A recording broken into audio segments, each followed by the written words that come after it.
And right now, parang ready ka na sa bagong simula ng buhay mo. Wala na kayong pake kahit andyan pa siya or wala na siya or wala pa siya. Pagdating sa love, pagdating sa kaperahan, pagdating sa mga plano sa kabuhayan, parang ready na kayo mag-start ng bagong chapter sa buhay nyo, mga kapiksi. So, comment down below if naka-resonate kayo. Medyo kakaiba yung reading natin. Hindi mag-resonate sa lahat. But, if naka-resonate kayo, comment down below, mga kapiksi. You've got this. You've got the power, guys.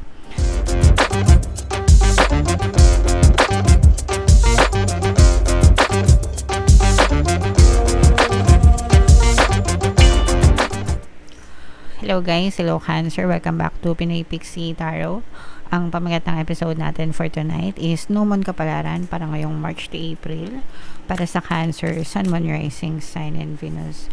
Yung ating New Moon guys ngayong March ay sa March 29, and then yung next New Moon naman natin guys ay sa April 27 mga kapiksi. So ang reading na to ay para sa period na yan.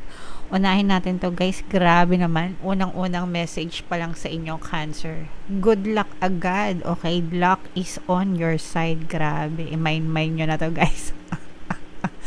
Pumapanig sa inyo ang swerte, mga kapiksi, no? And i-claim nyo na to guys. Palagi ko kayong sinasabihan na dapat nag-affirm kayo sa araw-araw na nabubuhay kayo, no?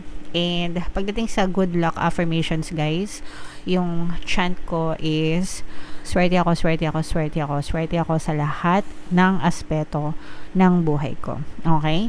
So, palagi nyo lang yung sabihin mga kapiksi, regardless kung minamalas kayo or maganda yung takbo ng buhay nyo, just say it to yourself every day guys, para talagang magbago yung takbo ng swerte sa buhay nyo. And meron din tayo guys ng mga pampaswerte subliminal, sandamakmak yan, no, sa ating channel. Super effective, ang dami na ng success stories guys. Pwede nyo rin pakinggan, but this is a very parang ultimate message, no, Cancer, na talagang swerte kayo and saswertehan kayo sa mga dadating panahon ng buhay nyo mga kapiksi. Excuse me, sorry. So, attune to the moon guys. Count your blessings, literally. Write them down or say them out loud. Pagka binibilang nyo yung mga blessings nyo guys, and hindi lang count, no, you also have to be grateful. Kailangan talaga magpasalamat kayo guys, no. If you practice gratitude, pag pinapractice nyo guys yung pagpapasalamat, as in, talagang mas lalo pa kayong bibigyan ng blessings ng nasa taas mga kapiksi. So, isulat nyo kung gusto nyo magkaroon kayo ng gratitude journal or gratitude notebook mga kapiksi. Dedicated siya kahit ano guys, na as in literal na yung mga dapat nyo ipagpasalamat nyo mga kapiksi. Okay? Additional meanings for this card guys, you need to laugh more. Okay? Tawa-tawa tayo dyan. Kapag tumatawa tayo guys, meron yan nire-release na hormone sa katawan natin, and nagsisignal yan sa brain natin na masaya tayo. So you have to laugh more guys. This is a wonderful time to start a course of study or teaching, no, sa mga gustong magturo or sa mga gustong mag-aral mga kapiksi. This is the best time for you. Don't be narrow-minded.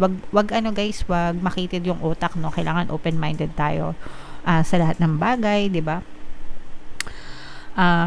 Yeah, and start a week of gratitude practice. Ayan na nga yung sinabi ko, no. Pwede sa online kung gusto nyo, diba, magawa kayo ng gratitude account, mas maganda para maka-inspire kayo ng ibang tao. O kaya naman kung meron kayong journal or vlog, whatever mga kapiksi na makakatulong para sa inyo, just practice gratitude. Say thank you a lot mga kapiksi. Okay? Say thank you a lot. And meron din kasi siyang instant shift sa energy mga kapiksi, no.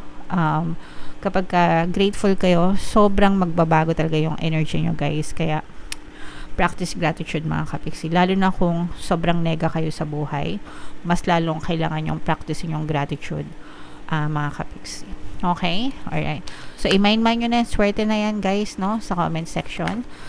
Tingnan natin itong ganap sa inyo ngayong no moon season. Shuffle natin to mga kapiksi. Habang sinashuffle ko to, panoorin nyo muna yung video natin regarding sa ating paano mag-manifest ng abundance video course. Kapiksi, sawa ka na ba sa mga struggles at hirap sa buhay mo?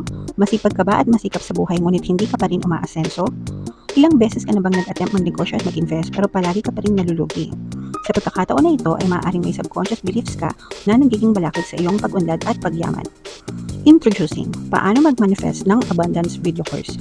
Dito ay matututunan mong ma-overcome ang mga balakid mo para tuluyan ka ng umunlad, umasenso, sumagana, maging matagumpay, successful at maswerte sa iyong kabuhayan, pera, trabaho, negosyo, salapi at kaperahan ng bonggang-bongga.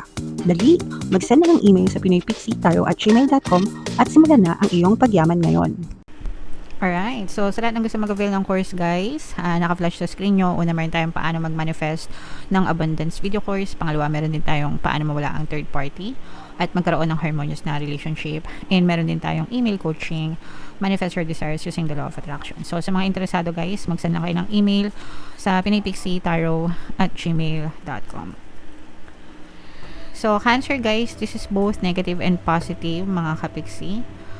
Kayo ay na-represent ng King of Cups. Ito yung ating moon energy. Meron ditong presence guys ng fire sign, Aries, Leo, Sagittarius. For some of you, maaari may fire element kayo sa inyong natal chart or you may be dealing with a fire sign.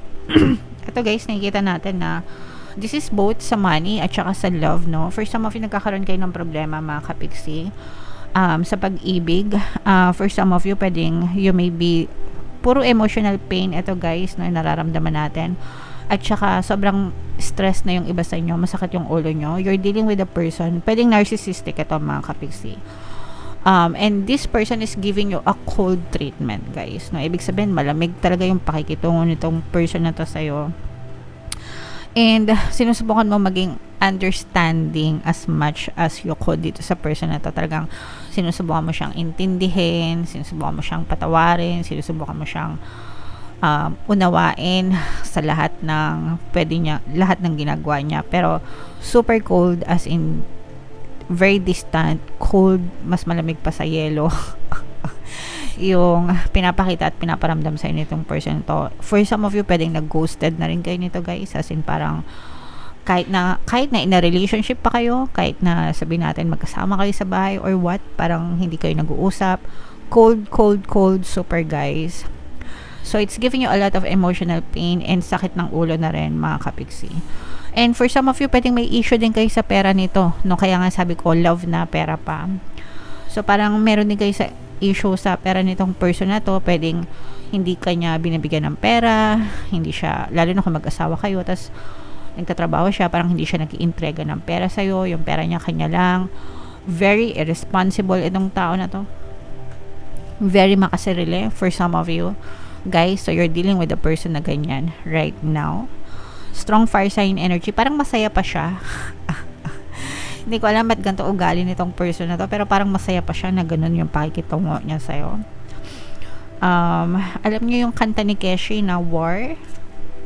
Yung War na Keshi, na kanta ni Keshi. Yung lyrics nun guys, i-check niyo yung lyrics nun.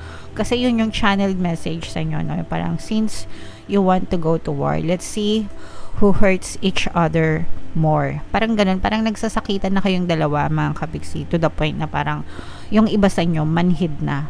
Although meron kayong pain na nararamdaman, pero nagsusubside na siya kasi parang numb na kayo, manhid na.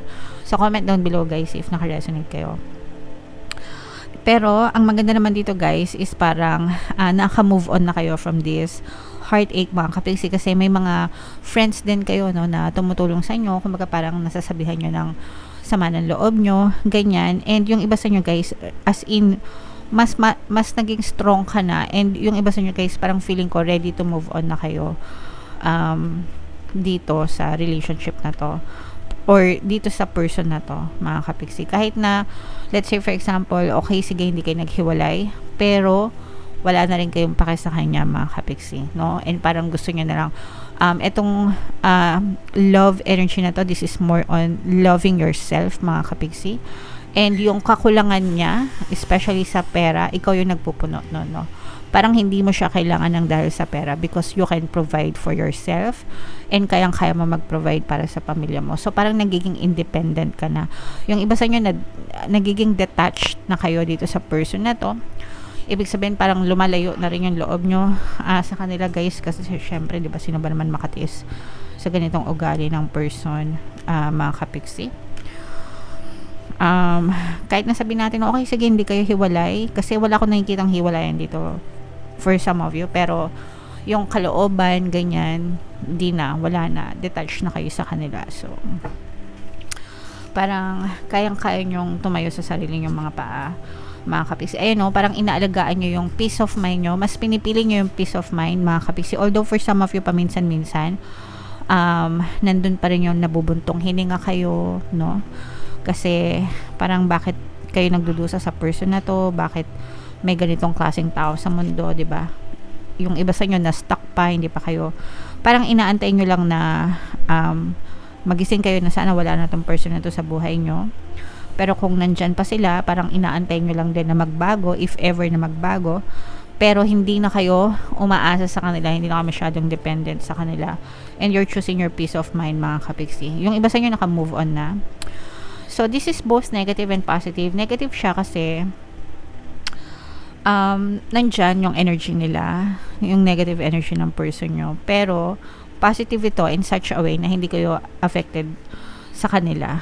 And, right now, parang ready ka na sa bagong simula ng buhay mo. Wala na kayong pake kahit nandyan pa siya, or wala na siya, or wala pa siya.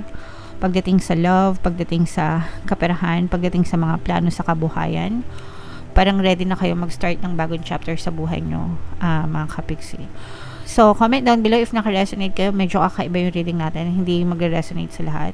But, if naka-resonate kayo, comment down below, mga kapiksi. You've got this. You've got the power, guys. Kayang-kaya nyo yan. So, eto guys, para sa bagong simula, i-comment nyo na sa comment section mine. Bagong simula, no beginning, no chapter. Strong, independent, person, yan yung nararamdaman natin para sa inyo, Cancer. So, bunot lang tayo ng isang card pa dito, guys, para sa inyong additional message. Cycles and rhythms. Ito, guys, makinig kayo sa nararamdaman nyo, no? Honor the cycles of your body, energy levels, and emotion. Pakinggan nyo yung bugso ng damdamin nyo, guys. Kung malungkot kayo, ibig sabihin malungkot yung pattern of thoughts nyo.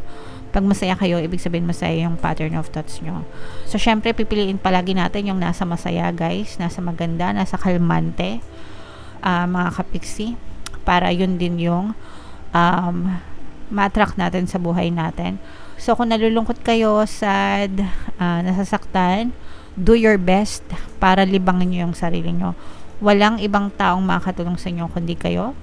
Your friends, your family, pwede nila kayong bigyan ng advice. They can be there for you. Pero kung hindi mo tutulungan yung sarili mo, wala rin, guys. Okay? So, yeah. Comment down below, guys. If naka-resonate kayo sa mga pinapamind ko sa inyo, i-mind nyo na rin. So, swertehin din kayo, mga kapiksi. Antayin nyo lang mawala sa buhay nyo tong negative energy na to, pero saswertehin din kayo, guys. Okay? Comment down below if naka-resonate kayo for more tarot readings, Cancer. Ito yung playlist nyo. Ito naman yung ating success stories ng paano mag-manifest ng abundance video course. Click here to subscribe, and ito yung ating mga pampaswerte subliminals. Thank you for liking, sharing, and subscribing. See you again next time. I love you all. Have a nice day. Bye-bye.